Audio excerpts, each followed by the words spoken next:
Adding an extra layer of warmth to a cold black and white photo can make all the difference. It's not always practical to choose a kit based on the colors of your photo. For example, I wanted to use this template with this kit and this photo.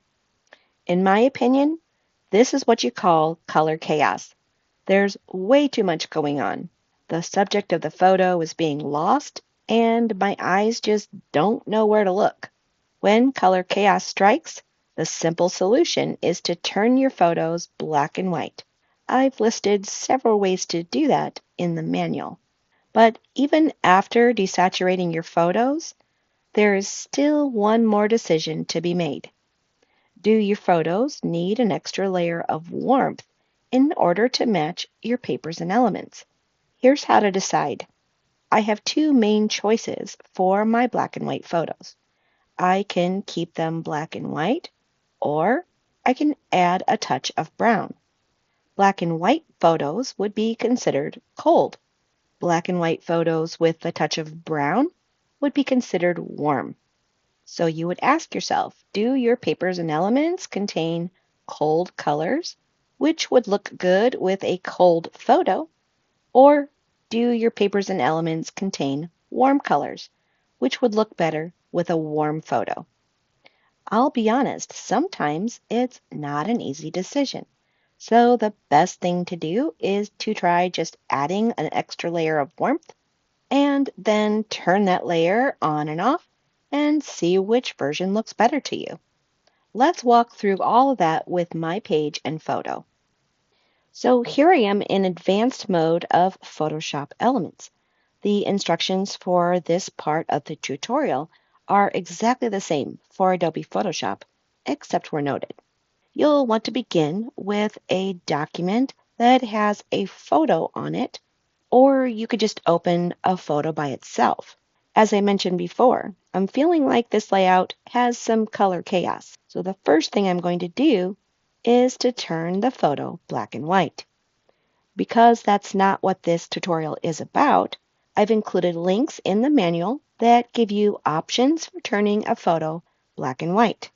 Now, I think this photo looks pretty cute, but because of the teals and the mustard yellow and the leafy greens down here, I'm thinking it's going to look better with a layer of warmth. Here's one way to do that. In the Layers panel, make sure that photo layer is active. If there are other layers clipped to this layer, such as other adjustment layers, then make sure to activate the topmost clipped layer.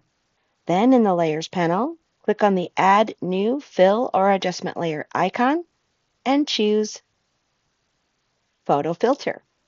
Here in Photoshop Elements, the Photo Filter panel will pop up. In Adobe Photoshop, the Properties panel will pop up. Click on Filter, and then click on the drop-down menu and choose Warming Filter. There are 3 to choose from. Personally, I like the Warming Filter 81, but you can click on the other ones and see how they look. This is going to give you a sepia look on your photo, but typically that sepia look is a little bit too strong. So back in the Photo Filter panel or the Properties panel, I'd recommend setting the density clear down to around 10%. You can, of course, play with this, but what this does is it adds just a little bit of warmth, and it really makes a lot of difference. Keep Preserve Luminosity checked, and then before we move on, click on the Clip to Layer icon. This will make sure that the warming filter is only warming up your photo, not your entire document. So let's see what a difference that made. Back in the Layers panel, click on the visibility icon of the photo filter layer to hide it and reveal it. Here it is without. It's cool in color. Here it is with. It's now warm in color, but it's not an in-your-face type of warmth. It's a very subtle warmth that really does make all the difference. And by the way, if you warm one photo on your document, You should warm them all. If you found this video helpful, please give it a like and consider subscribing to our channel. This has been Jen White with Digital Scrapper. We help you get your stories told.